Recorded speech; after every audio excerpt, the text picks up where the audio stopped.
God. Hey, folks, this is Alexander Winn. I'm Lacey Hannan. And we're here to talk about the next 4 chapters of The Martian. We're on episode 3 of our read-through of The Martian by Andy Weir. Mm-hmm. And tonight we are covering chapters 7 through 10. Only because 10 was really boring, so... Lacey has strong opinions about chapter 10. We'll get there at the end. So get ready for a bloodbath. But oh my God. In the meantime, I have a question for the audience, which is, if you had to pick a genre for The Martian, what would it be? The answer might surprise you. I said... epic drama. Epic drama, yeah. Yeah. Which sounds about right to me. Yeah, drama, right. Adventure drama. Something like that. Some variant of drama, right? What is this to you? Yeah. More specifically, what is the movie to you? Yeah. I think they're basically the same. But if you, specifically the movie, what genre would you call the movie? Because someone in the world is wrong, and it's either me or someone else. So there is a wrong answer to this question. There is a wrong answer. This is what we call a loyalty test. But in the meantime, we're jumping into chapter 7 of The Martian. For those who've been following along, Mark Watney is stranded on Mars. He's been working on making water and growing potatoes and all sorts of fun stuff. And he's stranded on Mars. We pick up chapter 7, and he is preparing the rover for a long voyage. For serious something. For the serious missions. Yeah. We'll see which mission gets him there. Okay. Well said. So what do you got? You've got 95 pages of notes as usual, so let's start with you. Okay, so this man is... That's very loud. Sorry. This man is... Keep it rolling. So optimistic.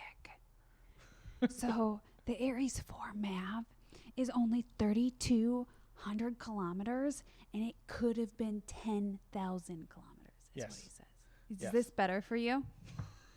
Anyway, so I just want to put it out there that, I love how optimistic that little thought process is. It's only 3,000 kilometers away. Yeah, and just for all of us, 3,200 kilometers is almost 2,000 miles, which is approximately going the length of New Zealand and back. The whole thing, starting in Auckland, going to Invercargill, and then going back. Or it's a one-way trip from Los Angeles to New Orleans, about. Yeah.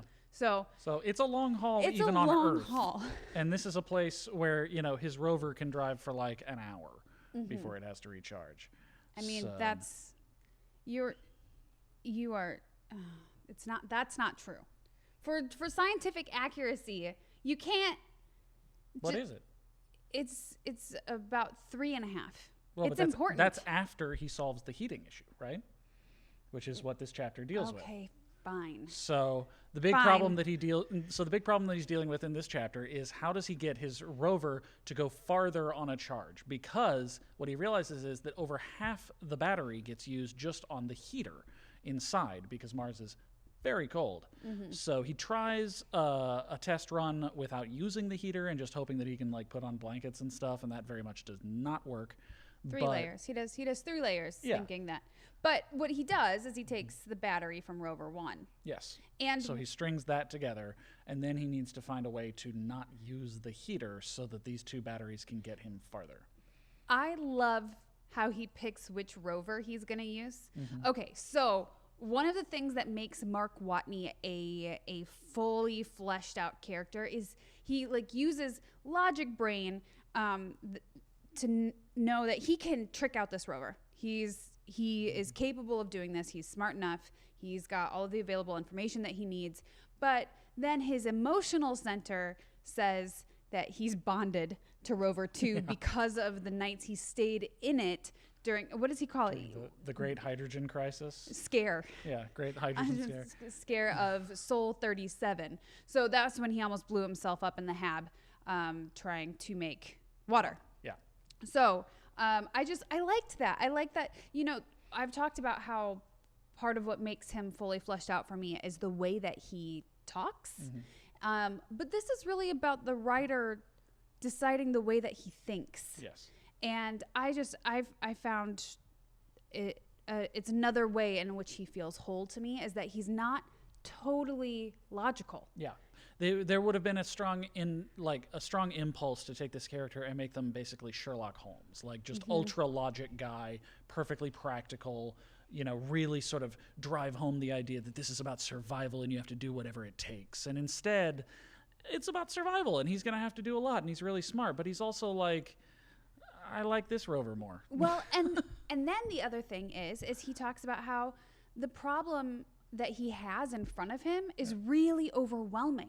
So he breaks it down to its component parts. And he's like, okay, the first thing I'm going to do is I'm going to focus on power. How am I going to get that? Yes. And Alex and my therapist both are always like, you get overwhelmed. If you break it down, break down a project to smaller parts, you can do this. Yeah. And I love how this man just has stress mechanisms, Well, and it's not just stress. Like, obviously, yes, that's a part of it, but it's also, and I love that in a later chapter, we are going to get the psychological profile of Mark Watney as the psychologist talks about why he's kind of the perfect guy for this to happen to.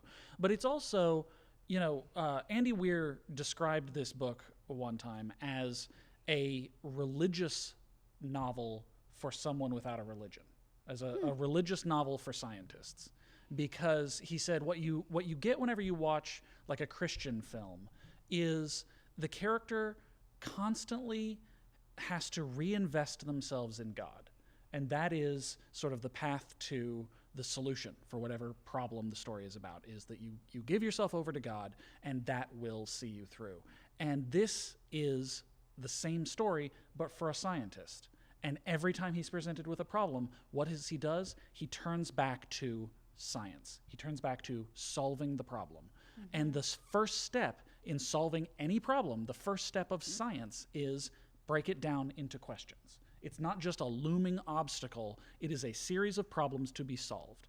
And that is, I think, it's exactly what you're saying. And it is exactly what makes him so capable in this situation, because he has internalized that every problem has a solution. It's just a matter of finding it. Well, and he's got his tools that he's learned, but he's also got his tools that are kind of built in. Again, nature versus nurture. Did he just already have some of these tools that, again, the psychologist talks about in a later chapter? But he's got all of these tools, and some of it is about the science of it. So I love that we're getting to watch a character have the tools for long-term and short-term stress and how to handle it. And he doesn't always handle it perfectly. Like, there are moments where it gets kind of depressing. Which we haven't really had a lot of that. We've had tension and scares and things like that, and sort of comedic overwhelm. Oh, I'm so fucked. But not in any kind of actual sort of dark night of the soul kind of way. Yeah, exactly. And this is the first time that I think that we really get it.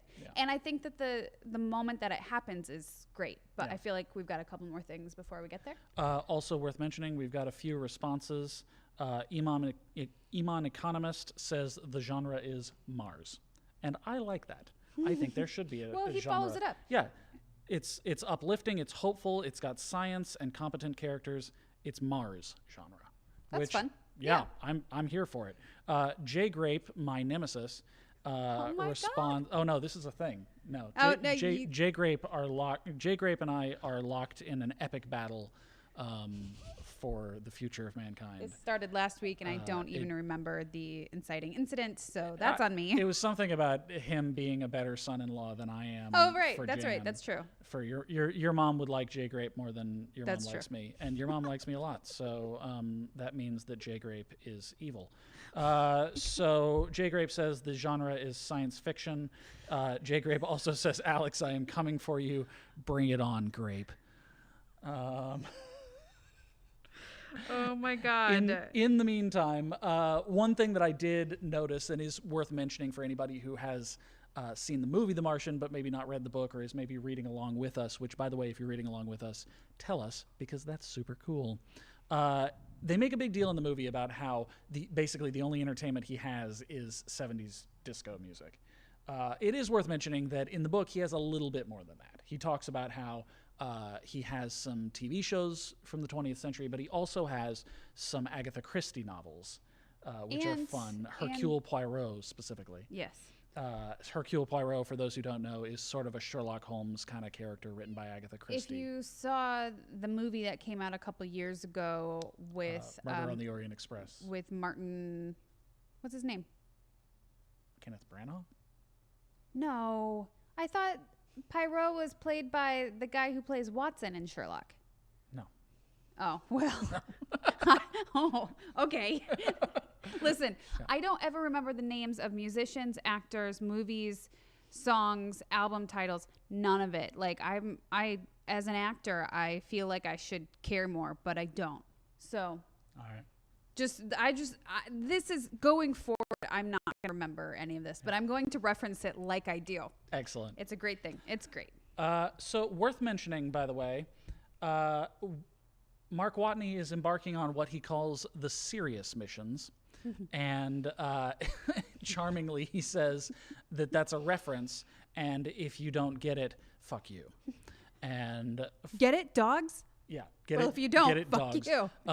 The rover, and specifically, I learned a thing about Sirius when I was looking this up, which is, if you've ever heard the phrase "dog days of summer," I did not realize that that is related to the star Sirius. Sirius is the brightest star in the sky, and it is part of the constellation Canis Major, the dog, the big dog. I take it this is in the northern hemisphere? Yeah. Okay. And Sirius, brightest star in the sky, part of Canis Major, is referred to as the dog star because it's part of Canis Major. And the dog days of summer, supposedly the hottest, most oppressive days of the summer, are when Sirius is especially prominent in the sky. That's why it's called the dog days of summer. It's because the dog star is in the sky. That's fascinating. Yeah. Nice little tidbit. I think they're wrong about it for LA because it's like September and October are the worst. But so there are a couple of things that we jumped that I really enjoy. Okay, go for it. So what I like is his breakdown of the math. So first he's like, how can I conserve energy? Okay, I can wear layers, which the first thing I thought of was he sounds like my mother in winter when she won't turn the heat up past like 68 and my grandma and I just like have to bitch into the void because we're freezing, but my mom will have none of it. And that's what he reminds me of. Yeah. So, my mom.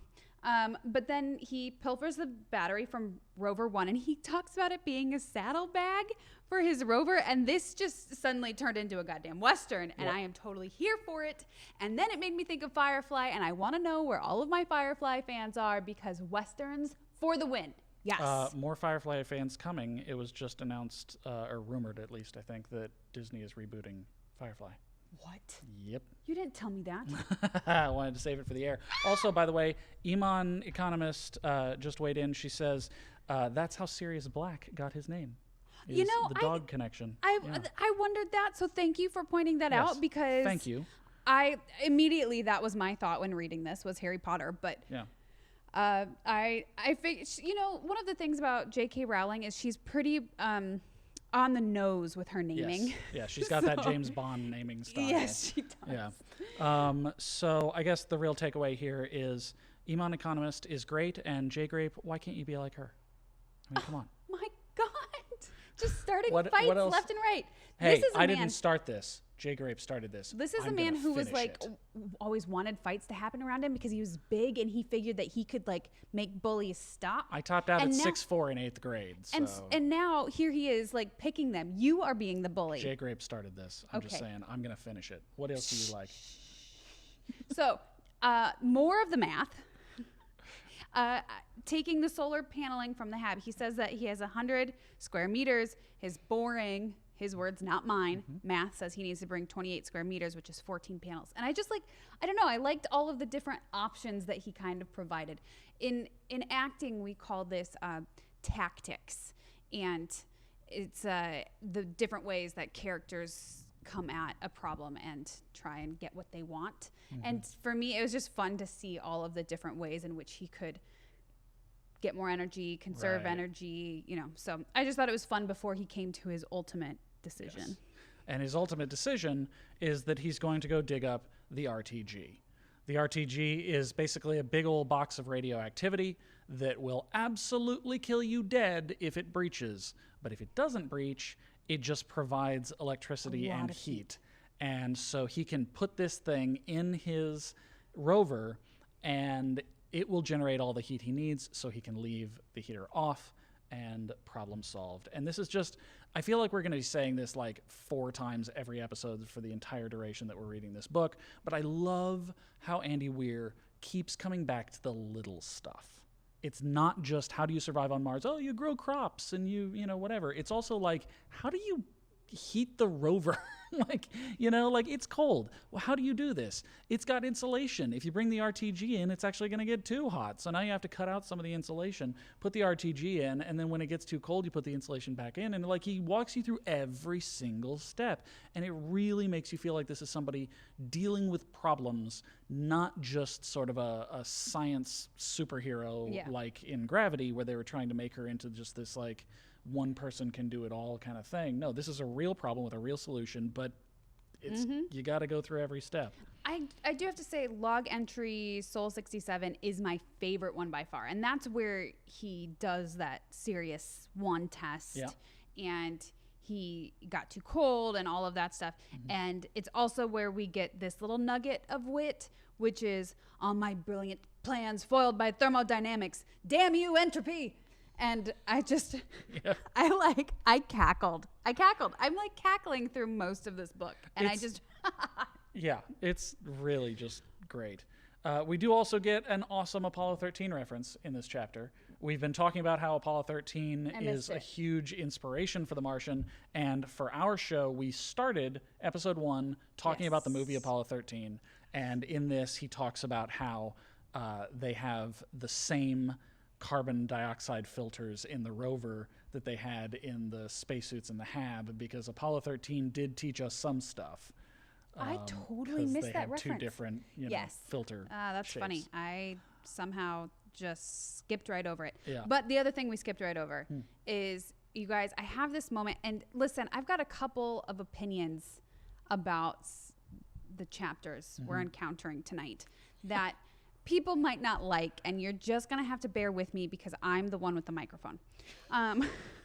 So Jay Grape's going to start coming after you. Yeah. Listen, so there was this moment where he calls Johansson an Anglophile, and it made me so happy. I don't really know why, but it's not like a wounding thing to say. It's just like this underhanded commentary that her taste is a little, you know, mundane and riskless and ubiquitous. Like, I don't know. It's just like this woman's a little bit boring. And I was like, I'm not a gatekeeper. I don't know pop culture well enough to be a gatekeeper. I can't. I reference things like I know stuff and I don't. So it just wasn't particularly complimentary, and it made me laugh way harder than it should have. So I just had to put that out there. So the last thing that I thought was interesting in this chapter, and undoubtedly you have more, but the thing that again, I just said we're going to be mentioning this a lot, is every little detail. And, you know, he's leaving the HAB for a couple of weeks, and the potatoes won't survive without the CO2 that he's been exhaling. And so he has to go out and get CO2 from the MAV fuel plant and turn off the oxygenator and release it into the HAB so that his potatoes have enough carbon dioxide to breathe to survive while he's gone, because he's the only source. It's just like, this is every little detail been thought through. Well, I just love it. And I think that one of the other things is when he talks about the radioisotope thermoelectric generator. I said that in one take. Yeah, I'm so proud of myself. Nice. As if we were going to cut and try again. This is why they pay her the big bucks. Shut up. And how it's holding the plutonium-238. And I liked that he explained to us that this is an incredibly unstable isotope, and it burns red hot on its own because it's unstable and it's hot and it can fry an egg by itself. And I was just like, it's those little details. You know, there's another point where he talks about where they are. And I don't remember. Oh, I'm going to completely mispronounce this. Mm-hmm. Okay. He provides us with a little geography, the 𝕊𝕙𝕬𝕤𝕤𝕤. One take. Really? 𝕊𝕙𝕬𝕤𝕤𝕤.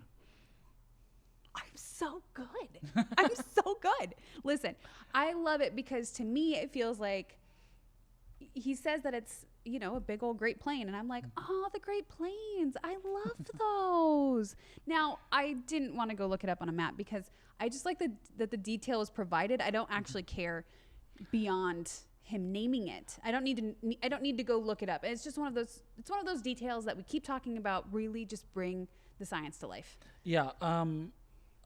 Unsurprisingly for a book this based in real science, the Ares 3 landing site is a very specific place on Mars. You can look up where it is on Mars and where he has to go. When he references passing by certain craters, those are actual craters on Mars. You can look up maps of Watney's path wherever he drives. For those of you who have played Terra Genesis and know the surface of Mars maybe better than the average bear, 𝕊𝕙𝕬𝕤𝕤𝕤 is the very soft, smooth northern hemisphere area that eventually becomes the northern ocean when you terraform Mars.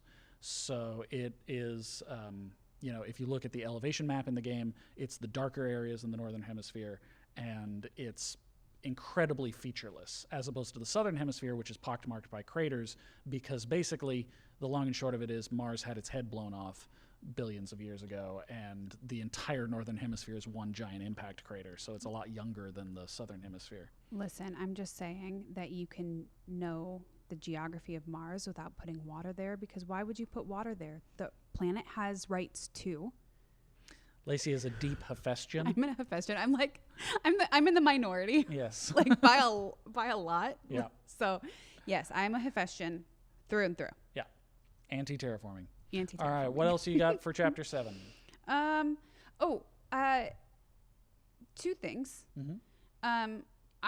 The moment he leaves the hab behind for the first time, his anxiety starts to rise. And the moment he says that it's the first time he's letting the hab out of his sight, I choked a little. Yeah. Because why? I mean, I know why.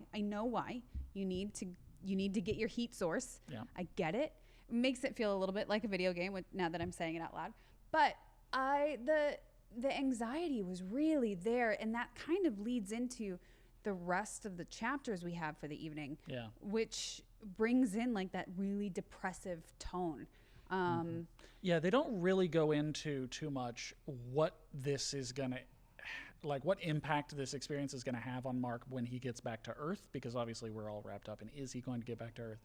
But you do have to wonder if this guy's gonna be like an agoraphobe for a while, because if you spend your entire life fearing the outside, fearing that any tiny hole in the wall is going to kill you, and every time you go out the door you have to suit up, outside is danger, outside is death, outside is barren, it really, I think, would promote a sense of agoraphobia. And then if you suddenly find yourself having to go out into the world, that would be terrifying after 3 months. This is also the place where he gives us a really good context for how old Mars is, because he says it's a desert so old it's literally rusting. Yes. And I was just like, I don't know, there's something about that totally blows my mind.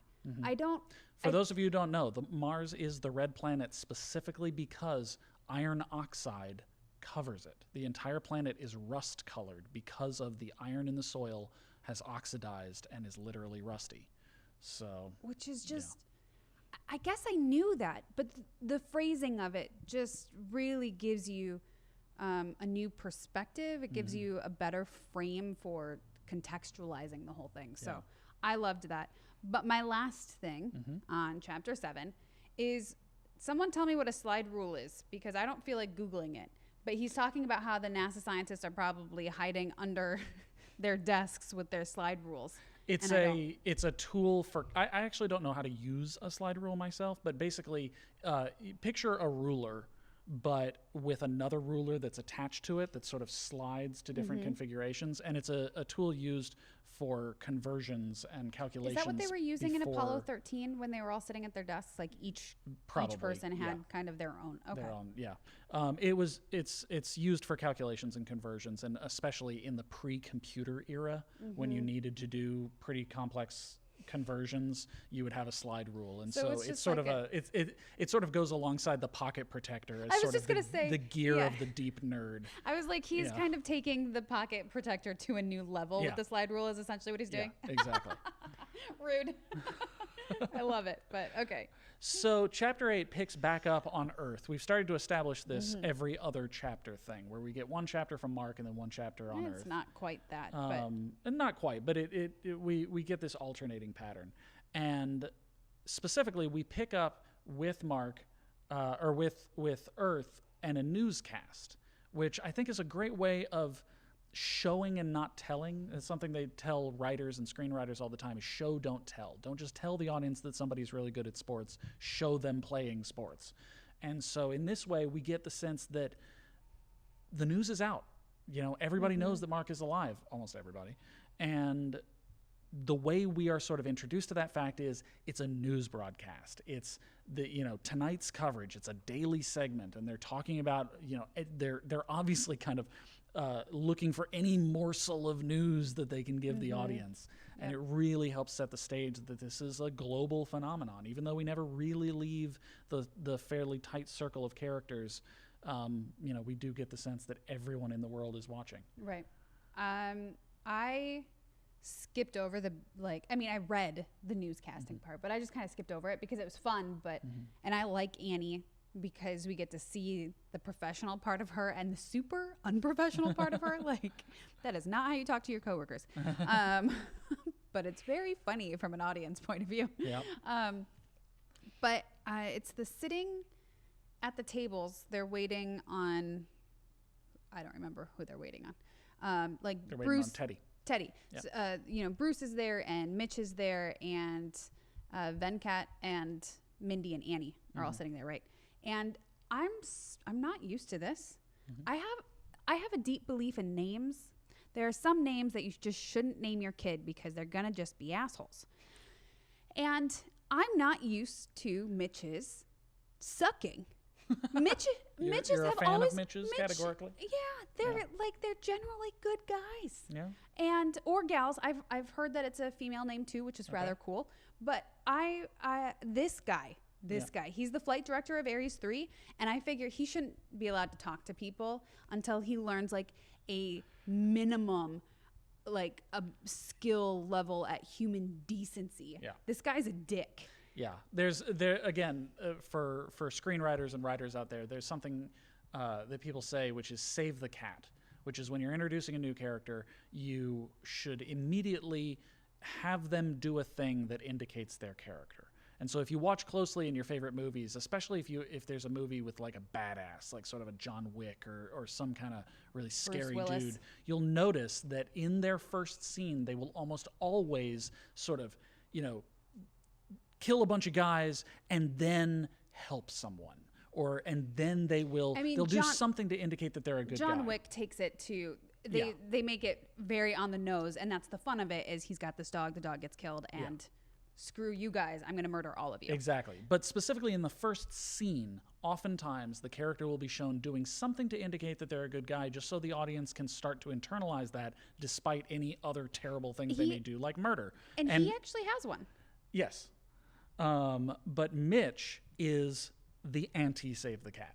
Mitch is sort of the opposite of that. He is established, and he immediately just sort of... I felt that way, but I reversed on it because my first thought was, don't fuck with Mindy. Yeah. Mindy's my favorite. Yeah. I like her too much. Not too much. I like her just enough. Yeah. It's a lot. And you don't mess with her because I say so. Yeah. And then I was like, okay, wait.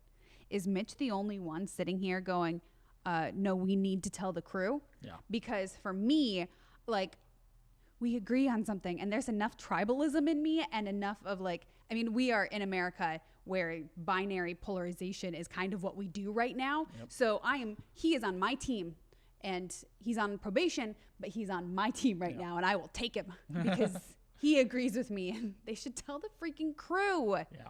I'm legitimately upset about it. Yeah.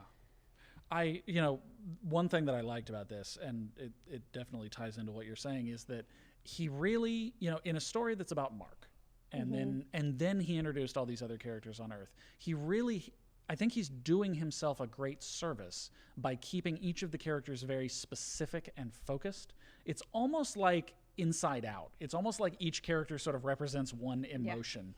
Because we've got Mindy who, we go to this newscast and we're doing all this stuff, and then it cuts back, and I think it's in the first sentence. It's like, Mindy sat at the table nervously fidgeting, and it's like, yep, that's Mindy. That's Mindy. And then, Annie blows in, and she's like not even looking where she's going as she's typing on her phone, and she just deftly navigates the entire room and sits down in her spot, and that's Annie. Like, one of the first things she says is swearing at somebody. Yeah, exactly. And it's like every character in the room can be summed up by one sort of theme, and Mitch is confrontation. And sometimes it's good confrontation and sometimes it's bad confrontation, but he's the guy who's going to get in your face. And then Bruce Ng is just long suffering. He in the Inside Out of The Martian, he is sadness. He's the one who's just always he's the JPL guy, right? Yeah. You just imagine that he's like always got a bottle of Pepto-Bismol in his hand, because he's just like everything anybody says to this guy is just stressful. And it's so... He was kind of a dick in this, too. I don't remember what it was, but I was like... Aw. Yeah, he's not the nicest, but he's just... In the movie, they cast D.B. Wong, and D.B. Wong is fantastic in the little role that he's given. And he's just like... in every scene, he's just, yeah, we can get it done. Like, he's just so specific. I like that we finally meet the flight psychologist. We get introduced to Dr. Irene Shields, and she says at one point, they're live, they're on air, they're talking about how how the crew doesn't know that Mark Watney is alive, and she says, "Yeah, I think I'm sure it was a hard decision for the upper management." And I'm sitting there going. They didn't consult you? Why? Why? She's the flight psychologist. Like, it doesn't make any sense to me. And I am going to be mad about it forever until they give me a really good reason not to be. Yeah. But I like that she doesn't sugarcoat everything. Yeah. She was willing to kind of go deep, which is cool for a character and also makes me feel really bad for Mark's community at home, because that they're getting insights on their son or their friend that they don't really get to see on the day-to-day. Like, they know him for what they know him, as family or friend or whatever, but you don't really get insight into how somebody is at work and how they are with their team unless you're a part of that. A crisis. Yeah, exactly. Yeah. Oftentimes you don't really get to see these things, and so they're watching somebody else describe a person of their community in a way that's just like devastating. Yeah, really rough. And then of course the first thing I'm thinking is like, oh my gosh, what about like when that one person who has no filter or zero empathy says something of like, oh yeah, when Dr. Irene Shields said this and says it to his parents, like this is where my brain goes. It goes off in all of these different like tangential storylines of like, oh no, his parents. And then of course I went to, and you do get the sense that maybe this psychologist was sort of going off script. Oh yeah, they did not want her to say this stuff. That was, I feel like maybe off camera that psychologist got ripped a new one. Yeah, because it got really quiet and they're like, and okay, see you later. Yeah, I think she won't be doing any more press interviews. Yeah. The other thing I was thinking of is, that there are people out there taking bets on whether or not this guy's going to come back alive. Oh, yeah. Like, there are bookies, there's a whole thing happening around this. Yeah. And it skeeved me out really bad. Yeah. But simultaneously I was like, what? Would I place a bet? I mean, no. The answer is no. But if I did, what would I bet? Yeah. I'm not a betting person. I don't like to take that risk.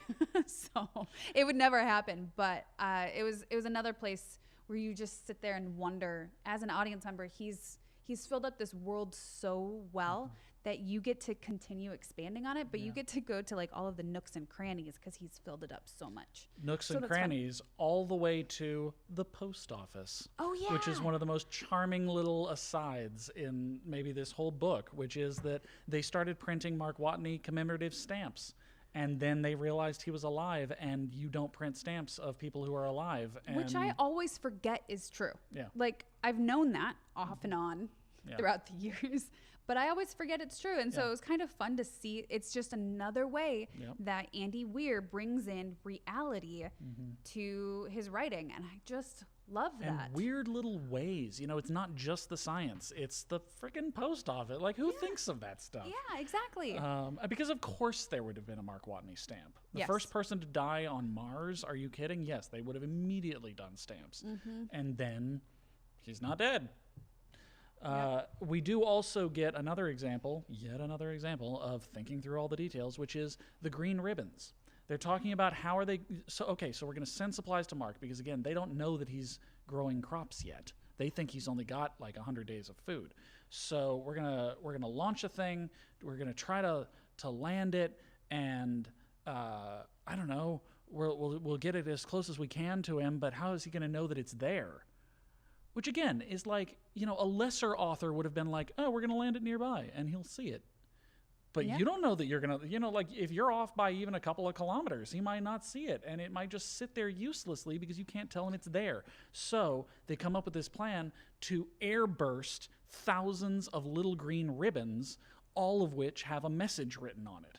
And in the red Martian landscape, a whole bunch of fluttering green ribbons are going to be very visible. And that's just another example of just thinking through every aspect. And what I love about it is it's not a highly technical solution. Yeah. This is analog in the world of NASA. And I love that. I love that not all solutions can even be high tech. Yeah, exactly. And I was a little surprised that they assumed that the biologist hadn't figured out a way. And I get that to me, you would think that maybe Mitch or even the psychologist would have brought up, we sent potatoes, guys. Hopefully he's working on it. Yeah. And I thought it was interesting that they made that assumption. I think it's believable because they don't always send potatoes. It was only because they were going to be there on Thanksgiving. Right, but that's why I'm saying Mitch or Dr. Why do I keep forgetting her name? I don't want to call her Irene. Dr. Shields. Yeah. But the other reason, I think, is because most food was freeze-dried. And those potatoes specifically weren't. And so it's easy to forget that, like, oh, in addition to the food that we always send, there's also this one thing that is... I know. And, you know, just all the things that he had to go through. He had to make the water. He had to make the soil. He had to make, like, all this kind of stuff. True. I feel like even if it had occurred to someone, they would have been like, well, I mean, what's he going to do with the potatoes? He doesn't have water. He doesn't have soil. He doesn't, you know, like... Yeah, we don't want to think about him trying to make water. Yeah, exactly. Like, okay, he's going to blow himself up. Right. Yeah. So the... yeah. So one of the things that's been going on sort of in the background of this chapter is he's driving somewhere. And of course, for us as the audience, Mark has been talking about driving to Ares 4. Yeah. And so, wait, is he already doing that? He's talked about how it's going to be a while. It's going to be 4 years. Like, why would you go now? And we even get this kind of ominous thing from the psychologist that, like, maybe he's going to Ares 4 because he's already given up and he just wants to kind of broadcast a goodbye message. That's not good. It doesn't sound like the guy we know, but he's been talking about going to Ares 4. And then we get this great scene where Mindy and Venkat are talking about where could he be going, how could he be getting there, and all of a sudden they realize, I think I know where he's going. They rush down to the cafeteria where there is a gift shop map of Mars, which is just so charming. And this is the one that I can write on. Yeah.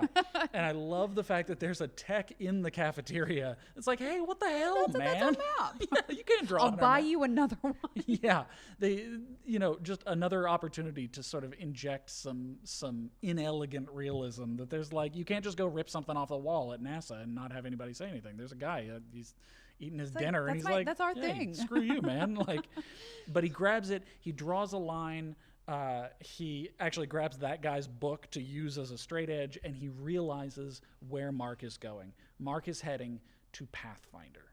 And Pathfinder is a mission from the 90s that landed on Mars successfully. 97. Yep. Very, very famous mission. It had a sort of a base module that stayed in place, which had the radios and that sort of thing. And then it had the Sojourner rover, which would go out, little flat top thing you've probably seen pictures of. And it has a radio. And it stopped working, but it has a radio. And that is how he's going to talk to Earth. This scene actually made me tear up because Venkat's excitement just like poured off the page in a way that it felt very visceral to me. And I'm getting a little choked up now just because I love watching people get excited. Seeing people get excited about a discovery or something that they know really well, it's just like one of my very favorite things, and he does it, and it's written so well, and I was just like, oh, like everyone can breathe easier for just a second. Infectious enthusiasm. And you know, again, we'll be talking about the movie in a separate episode, but the movie does this moment really well because you're intercutting between Venkat and Mark, and they each discover it at the same moment in the editing. Venkat realizes Pathfinder, and Mark Watney he pulls aside the thing and he's looking at it, Pathfinder. Yeah. And it's like this meeting of the minds between two planets. It's perfectly executed. And you know, you have to give a lot to the editor. Yes. Of the movie, which at some point I will bring in his name. Yeah. But when we talk about the movie, we'll be talking about the crew because every single person who contributed to that movie did a great job. So good. It does raise an interesting question, which they never actually address in this story. And I keep waffling back and forth trying to decide if it was a decision not to discuss it or if it was just sort of never came up, which is, when is this story set? Is this set in, it seems to be vaguely modern times, like there's no element of science fiction aside from landing on Mars, and yet we're not landing on Mars right now, so is it the 2030s? And the reason that I ask this is because they assemble the Pathfinder team. They say, go get all those guys who worked on Pathfinder. So clearly this isn't the 2060s. Yeah. This is relatively, now-ish. I feel like it's pretty modern, and right, we're not quite there yet, but you know what, the Back to the Future thought that 2020 would bring hoverboards. So like, you know, we can pretty easily say that technology jumps forward. Like there's a 6 month you're talking about Moore's law? Yeah. You'll have to explain it because I could not. It's the number of transistors doubles and the cost halves every 6 months or something like that. It's a way of projecting how good computers are going to be in the future, and it's famously been incredibly accurate. So, because of that, I could say that this is pretty modern because we're gonna get that. We're gonna get to Mars very quickly. I don't know how quickly we're gonna get to really putting people on Mars, but certainly hope so. Soon. Yep. And that rounds out chapter 8 for me. And in chapter 9, we meet the King of Mars again. Yes, we do. We go back to the King of Mars.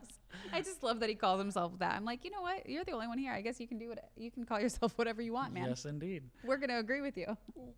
There is something interesting that jumped out at me in chapter 9, which is, we've got this sort of split story. We've got on the one hand, we've got the story of a single person doing everything they can to survive. And in particular, in this moment, trying to contact Earth.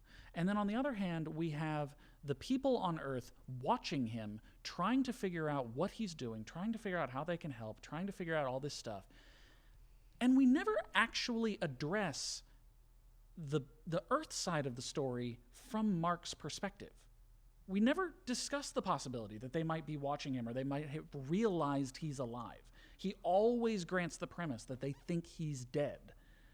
And I'm kind of surprised by that. I'm kind of surprised that he isn't like going out and doing donuts outside the hab just to sort of let the satellites look at him and realize he's alive. There's no attempt to just do a big, broad, hey, I'm still here to the sky just in case. There's like, and I hear that, but the work ahead of him is so daunting. He's got so much to do, and he doesn't take a day off. This man does not get weekends. No. So, like, when does he have the time to do, like, time to waste? Because he doesn't know when the satellites are pointed at him. Right. You know? So I feel like that would be a waste of time and energy and resources. Right. I'm just surprised that he never floats the notion. Like, he never says, I wonder if they've realized yet that I'm alive. Like, he's going to dig up Pathfinder, and even he says that nobody's listening for that. Like, I'm going to fire up this thing, and the people who are listening for Pathfinder signal are long gone. So I hope the Deep Space Network picks up, I hope SETI picks up my signal. I think to me, it's a defense mechanism. You think? Yeah, because I think that if you went in with the hope and belief that people are going to be able to hear you and know that you're alive, I think that would be devastating if it turned out that you were wrong, right? Like, that would be a point at which you're like, all right, let's go to the med station, and I'm gonna let's get that morphine. Yeah, exactly. Yeah. And so to me, I think that it's really neat that we're seeing this sort of defense mechanism, which is, I'm not going to make the assumption that anybody is aware yet. Yeah. Because there's nothing I can do about it, and there's nothing they can do about it right now. Yeah. Like, we can all work. Not counting on anybody else. I'm working the problem. I will continue working the problem. If they hear me, great. If not, I'll continue working the problem. Yeah. And, if they know I'm alive, they are either working the problem or they're not, but I can't possibly know. So it's just, like, I think it's better for his mental health and this guy has to like, hold on to whatever good mental health he has for as long as he possibly can, because he's got 4 years. Yeah. So I don't know. Yeah. I think. Right. Well, you sold me. Okay. I will say, traveling in the rover sounds like a nightmare. It's just, he talks about, the interior of the rover is about the size of a van, which seems really spacious until you start thinking about living in a van for weeks. He literally talks about peeing in a box and shitting in bags because, of course, both of those things are valuable resources. When he gets back to the hab, he needs them for his soil. And that just sounds awful. There's like a part of me that just went straight to thoughts of Instagram, and hashtag camper van life is what came to my mind. And I was like, these people love it. Fair enough. Like, he cannot live that life. And apparently neither could you. Nope. And I want a camper van so bad. So, to be fair, you can leave the camper van. I don't know how many people are going hashtag camper van life when they can't exit. Well, I mean, he can. Suit up every time. I know. It's not the same. It's not the same. But that is where that's where my head. It made me chuckle because I thought of all of the people who are like, I sold my house and I'm just gonna drive around and work out of my camper van and I'm gonna see the world. And I'm like, dude, that's awesome. Mm-hmm. I don't think I could do it for the rest of my life, but I could do it for a couple months. So just get on board, Mark Watney. I mean, at least we had a house. Yeah. For those who don't know, when Lacey and I were releasing Terragenesis, we were living in New Zealand for 7 months and just road tripping around the country. They have these funny camper vans that are called, that the brand is Juicy, and they're like lime green, and they have this pinup redhead who I always thought I should go as her for Halloween, and nobody in the U.S. is going to get it. Yeah. But apparently they would. Apparently Juicy vans exist in the U.S. They're not as ubiquitous as they are in New Zealand, but that is a brand. They were everywhere. They were everywhere, and you could tell what it was coming down the road because it's like lime green. Anyway, off topic. So he does mention, and this is one of those things where, Andy Weir has said that the one thing that he gave himself license in this book for scientific inaccuracy is the storm at the beginning, the thing that kicks the whole thing off. A storm like that could not actually exist on Mars. The air pressure is too thin. He does also, I wonder if it's sort of 1.5, because he does mention that, the Sojourner rover is a lot closer to the base station than it was when it lost power. I haven't looked up where Sojourner was, but I wonder if it wasn't a long way away. And when he was writing this, he was like, nah. And then it returned to the base station before it ran out of power because Mark Watney needs to find this thing. I mean, we can look it up. Yeah, we can look it up. But yeah, he finds. I mean, not right now. I'm just saying, like at some point we can look it up and then we can tell you what we found. Or you can look it up and you can tell us what you found. Yes, indeed.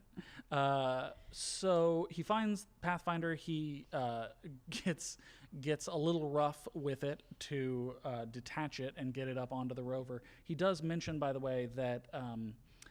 by the way, we're getting comments in the chat saying the Juicy is all over the place, including the U.S. Apparently. So, yeah. I'm blind to this. Maybe LA just has too many people for me to notice. Yeah. He does mention, by the way, that 200 kilograms is heavy, even in Mars gravity.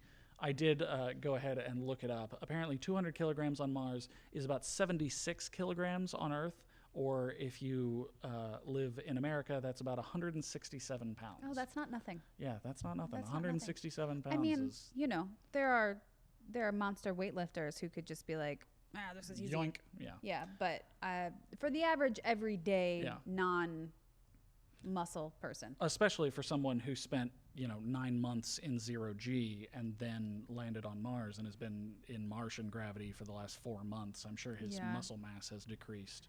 I also want to know, why does he not have his own entertainment? Why is Johansson the only one who brought entertainment? Well, she's not. So in the book, several people do. He's got Lewis's disco music. He's got Johansson's novels. Oh, that's right. Okay. I didn't see this, but apparently I saw a comment on a Reddit thread about The Martian, and apparently there's some reference to the fact that Martinez and Watney both left their entertainment drives up on the Hermes because they were only going to be on the surface for 30 days or something like that, and they just didn't bother to bring them down to the surface with them. Oh, I never saw that. I totally missed that. So maybe that person was just making it up, but that's one because possible answer. We don't hear anything about Martinez's stuff except for the wooden cross. Yeah, exactly. So maybe that's the answer, and we both just missed it, or maybe it hasn't come up in the book yet, and they mention it at the very end. I don't know. I have this moment of like, this guy, he keeps mentioning how much he misses his crew. Like, this is where it really hits him that he misses these people. Mm-hmm. And the moment that he names Lewis Valley, like, I was just like, oh, that's really sweet. Yeah. I'm so sad for you. Yeah. I'm so sad that this is what you have, is to like make fun of their taste, to think about them and miss them, and then name stuff after them. And I was just like, I don't know. That kind of got me. Yeah. For those who are curious, by the way, as you play Terrigenesis on Mars specifically, you may find a city name suggestion, Watney Crater. Little Martian Easter egg in Terrigenesis. You just giving those away now? Yeah. It's only been out for 3.5 years. Yeah. 4? 3.5. Well, yeah. Wait, that was 2016. 4.5. Whoa. Terrigenesis has been out 4.5 years? That's weird. That means we've been married for almost 5. That was a big year for us. I'm into it, yeah. Okay, so one of the other things I really like is he gets a little melodramatic in his philosophizing, because he says, Phobos is the god of fear, and I'm letting it be my guide. And I was just like, shit, man. Like, it's a little melodramatic. I like that he points out that and that he knows that Phobos is the god of fear, but there's just something really chilling about that. Yeah. And a little melodramatic. And so, a little bit, yeah. Are you reading my notes? I am. Get out of here, cheater. Are you? So that's all I've got for chapter 9. Well, tell me about the Lighthouse of Alexandria, because I could guess what it is, but I have to assume that there's more to it than what it sounds like. So the Lighthouse of Alexandria, also known as the Pharos Lighthouse, was a lighthouse in Alexandria. That's it? No, it was a huge lighthouse, absolutely colossal lighthouse at the port of Alexandria, which was probably the economic hub of the Mediterranean throughout the entire ancient period of history. and they would burn wood and manure and all sorts of stuff. You could see it apparently for like hundreds of miles. I bet this is what when Ben GM'd that game for us that we were like essentially in the Mediterranean. This was the lighthouse. Yeah. Oh, what were we playing? It stood for like a couple thousand years, I think, and then it was taken down by an earthquake relatively recently in history. If I remember correctly, it was like the 1500s or something that the lighthouse fell.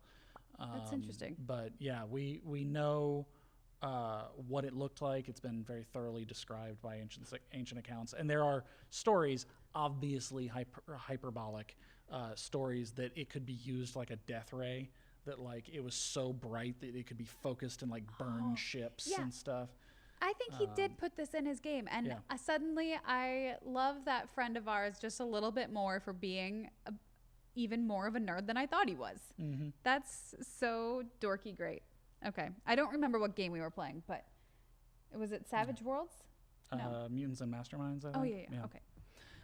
So I think that's the end of chapter 9, which brings us lastly, he says that he builds a ramp out of rocks and sand like the Egyptians. Awful. It does sound awful, but I was like, I don't know. Again, he's got all of these just like little references to ancient history that. Because he's a nerd. He's like a nerd. All the good people are. So that rounds out chapter 9, which brings us to the absolute catastrophe, the death knell of entertainment that is chapter 10 of The Martian. Lacey, you want to tell us about the crime against humanity that Andy Weir has unleashed upon the world? It was boring. So that's all, folks. Listen, he's just telling us. You just wanted it to be funner, is what you're saying. Listen, Jay Grapes and my mom are right. I don't love the word, but they're right. It should be a word. Yeah. Okay. This is where it started. That's right. Goodness gracious. Okay. No, it's just a chapter about him fixing up the Sojourner and the Pathfinder, and like just okay, cool. And like we know how this is gonna go. And I think that's why I don't enjoy it, is because we're just waiting for the last sentence. And he's just I think that's why I don't like it, is I'm just waiting for it to end. I know how it's going to end, but yet it really does feel like, no, I'll tell you when you talk about chapter 10 and I'll end it. One of the things that I really enjoyed is that chapter 10 opens with something very near and dear to our hearts, which is Mark Watney's own episode of The Synthesis. He starts picking apart an old movie about a probe that was sent to Venus that landed on Earth, and he starts sort of ripping it apart for its scientific inaccuracies. And I felt very close to Mark Watney in that moment, because that's what we do here, is talk about movies and how they represent science. He does it with more sarcasm, though. For sure. But I did really appreciate the fact that he sort of echoed our own show back to us.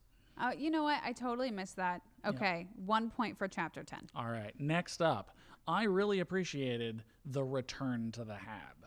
In the same way that leaving the Hab felt really scary, I really bought into returning to the Hab felt joyous. He had talked about how awful it is to stay in the rover, and how cramped it was, and how smelly it was, and all this kind of stuff. He talks about as soon as he gets into the Hab, he starts doing laps and just waving his arms around in the air, because he literally hasn't been able to wave his arms around inside for, a couple of weeks.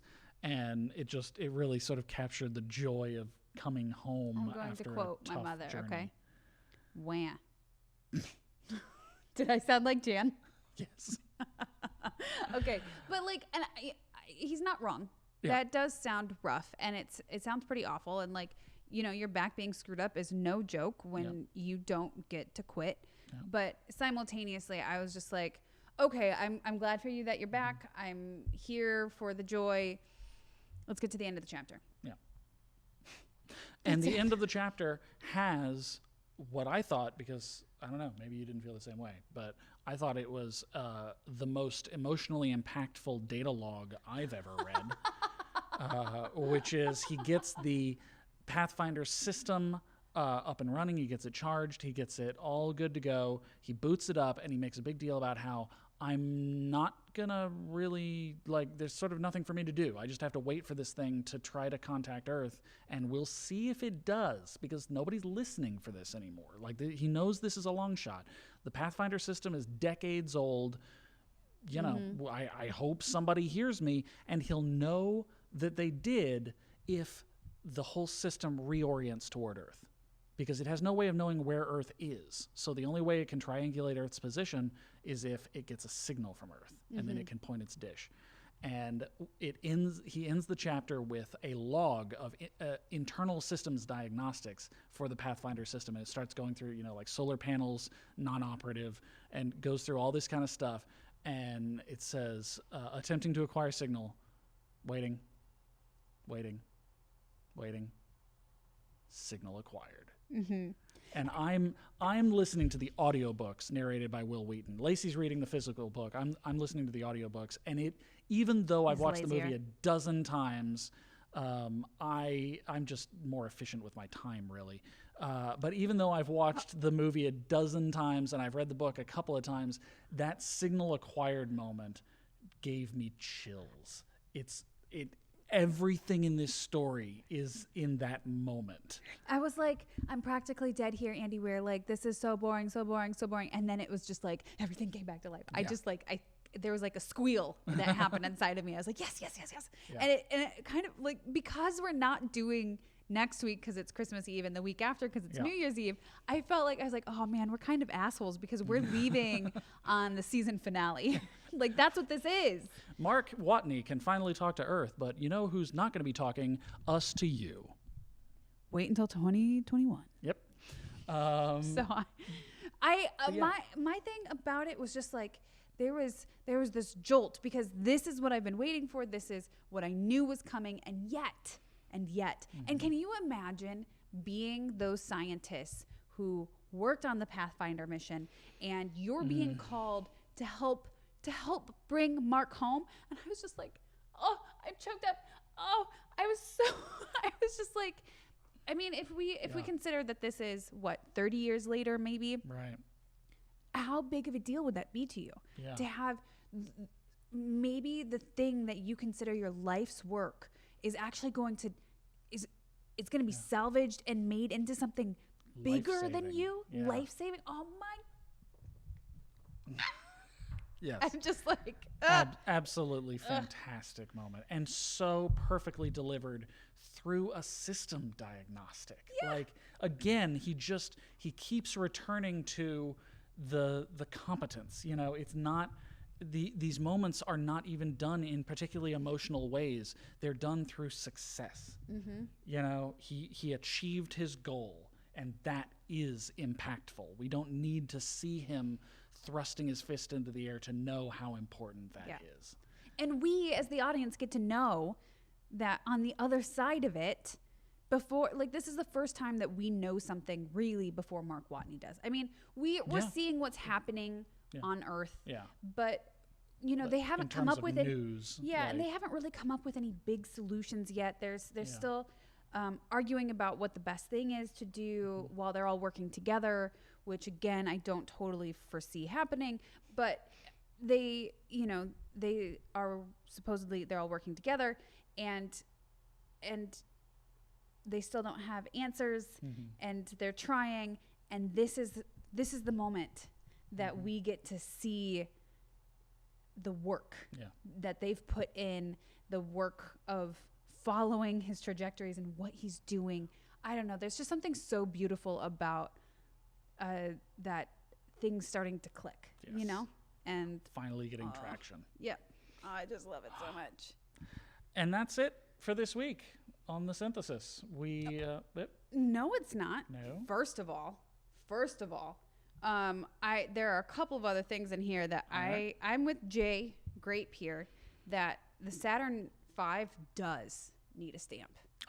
Yes. Not wrong. Definitely not wrong. I'm going to assume Jay Grape is a guy because you're rivaling with my husband. But if that's not true, let me know. I will use the correct pronouns. Yeah. Jay Grape, not a good person, but not wrong. Oh my God. But you also have to tell people what the genre is. Oh, yeah. You guys. So you guys. I think, so we agree it's Mars genre, it's epic drama, it's sci-fi, all of that. I was researching The Martian, the film, and this is bullshit. Among other things, I noticed that while it received several accolades, all of which were deserved, it did also win the Golden Globe Award for Best Motion Picture, Musical or Comedy. What? That's not right.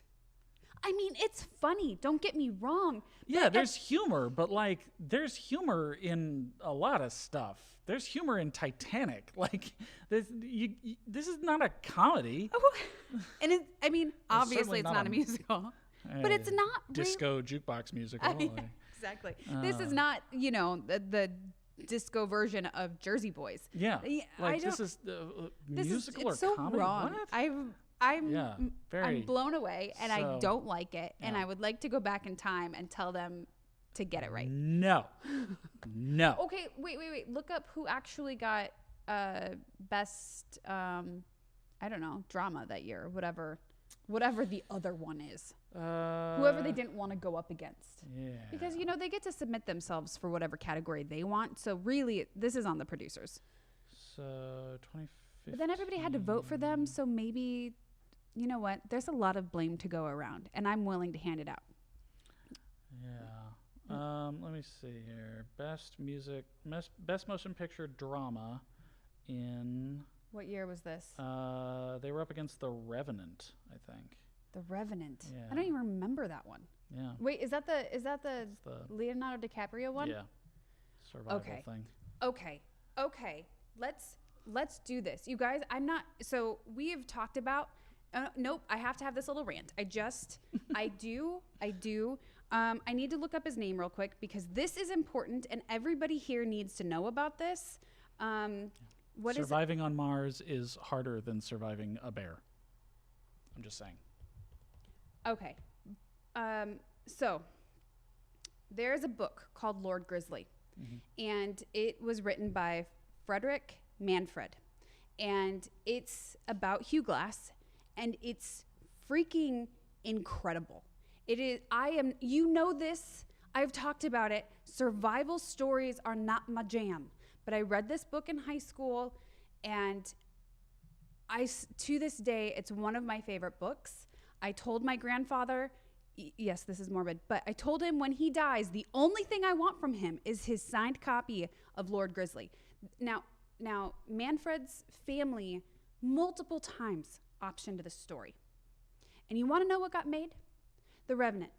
The Revenant that is supposed to take place in South Dakota, my home state, and Frederick Manfred's home state, I do believe. And they film it in the Rockies in Canada because it's prettier. No, it's not. And those are beautiful too. It's not a competition. But you guys, The Revenant is a made-up story based on an incredible story that's told better in Lord Grizzly. And why didn't they do it? Why did Manfred's family not they worked so hard, and this author was so much better, and I am still so mad about it. I'm so mad about it.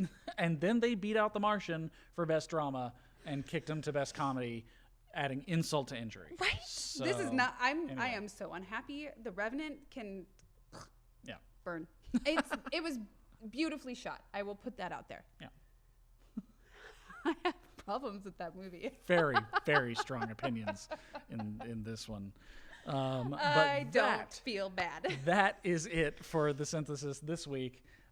We are going to be off for the next couple of weeks for the holiday, so enjoy your Christmas. What is it, January 7th? Yeah, I think January 7th is the next time we're going to be on. 4th is a Monday. Yeah. 6th, 7th. Okay, so we will see you on the 7th. Yep. Which means that we super hope you have found a great way to celebrate your holidays. Yep.